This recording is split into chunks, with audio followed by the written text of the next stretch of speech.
এই পৃথিবীতে একজন আছে যিনি সবসময় আমাদের দেখছেন, যিনি আমাদের বানিয়েছেন, যাকে আমরা ঈশ্বর বলি, ইউনিভার্স বলি।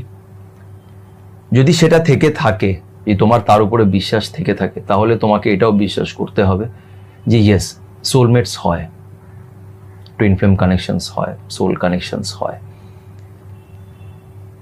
কেন কি এটা তোমরা নিজের লাইফেও দেখে থাকবে যে কিছু মানুষের সাথে খুব কম সময় তোমার ভাইবসটা ম্যাচ করে যায়, খুব কম সময় তোমরা খুব ভালো বন্ধু হয়ে যাও এবং সেই বন্ধুত্বটা সারা জীবন অবধি টিকে যায়। আর কিছু মানুষের সাথে কোনো কারণ নেই, 10 বার দেখা হয়েছে, কিন্তু তারপরেও সেই মানুষটার সাথে তোমার কোনো বন্ডিং ক্রিয়েট হতে পারে না। কিছু বন্ধু এমন হয় যার সাথে সম্পর্ক মনে হয় অনেক পুরনো সম্পর্ক, অনেক বছর ধরে আমি তাকে চিনি।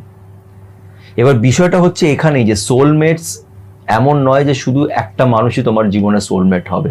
এর আগেও আমি অনেকবার বলেছি যে সোলমেটস তোমার লাইফে একাধিক লোকেরা হতে পারে।